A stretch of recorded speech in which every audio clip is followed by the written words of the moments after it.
Hello friends, welcome to KHR rocking updates.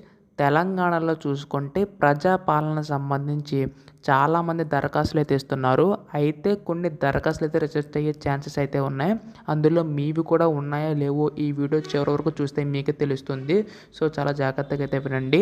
అంతకంటే ముందు ఛానల్ని సబ్స్క్రైబ్ చేసుకోకపోతే దయచేసి ఛానల్ని సబ్స్క్రైబ్ చేసుకోండి. చాలామంది వీడియోస్ చూస్తున్నారు కానీ సబ్స్క్రైబ్ చేసుకోవట్లేదు. సో మీరు సబ్స్క్రైబ్ చేసుకుంటే ఇటువంటి అప్డేట్స్ అన్నీ కూడా మీకు త్వరగా అందిస్తాను. అందుకోసం వెంటనే ఛానల్ని సబ్స్క్రైబ్ చేసుకోండి. ఇంకా ఆలస్యం చేయకుండా వీడియోలోకి అయితే వెళ్ళిపోదాం. సో మీకు ముందుగా రిజెక్ట్ అవుతున్నాయి అన్నాను కదా. సో కారణాలు ఏంటో ఇప్పుడు తెలుసుకుందాం. మీరు ఇక్కడ చూసుకుంటే ఈ దరఖాస్తులు కొన్ని కారణాల వల్ల రిజెక్ట్ అయితే ఏం చేయాలి అని చెప్పేసి ఉంది. సో ఇక్కడ చూసుకుంటే దరఖాస్తు రిజెక్ట్ అవ్వడం అనేది మీరు ఇచ్చే వివరాలను బట్టే ఉంటుంది. మీకు ఉండవలసిన white ration card, Aadhaar card వంటి ముఖ్యమైన ఐడి ప్రూఫ్ల్లో ఏదైనా లోపం ఉంటేనే మీ అప్లికేషన్ రిజెక్ట్ అవుతుంది. ఒకవేళ మీ అప్లికేషన్ ఎలా రిజెక్ట్ అయితే ఒక తెల్ల కాగితంలో ఎందుకు రిజెక్ట్ చేశారో లేఖ రాసి అదే సెంటర్లో మీరు మీ వివరాలు రాసి ఇవ్వండి. ఎందుకంటే ప్రస్తుతానికి ఈ అంశంపై ప్రభుత్వం కూడా ఏమీ చెప్పలేకపోతుంది.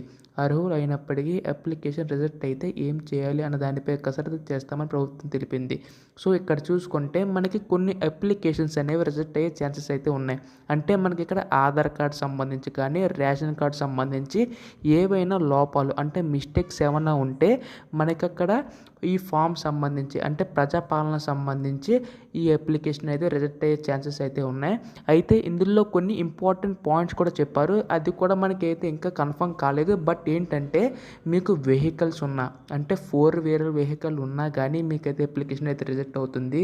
అంటే మీ దగ్గర బైక్ ఉన్నా పర్లేదు కానీ కారు కనుక ఉంటే అప్లికేషన్ అయితే రిజెక్ట్ అయ్యే ఛాన్సెస్ ఉన్నాయని చెప్పేసి అంటున్నారు. అలాగే ల్యాండ్ అంటే భూమి అనేది మీకు ఇంతవరకే లిమిట్ ఉండాలి, అంతవరకు ఉంటే పర్లేదు, అంతకు మించి ఉంటే అప్లికేషన్ రిజెక్ట్ అవుతుంది.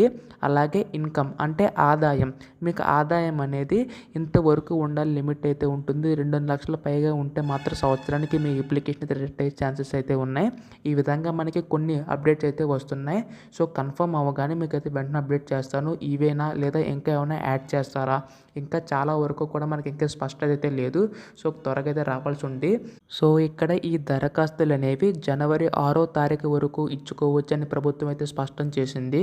సో మీకు ఎలా ఫిల్ చేయాలి, ఎలా చేయాలి, అలాగే కొత్త రేషన్ కార్డు ఎలా అప్లై చేయాలి, ప్రతిదీ కూడా మన ఛానల్లో మొత్తం వీడియోస్ అన్ని పెట్టాను. సో ఒకవేళ చూడకపోతే అందరూ కూడా చూడండి మన ఛానల్కి వెళ్ళి.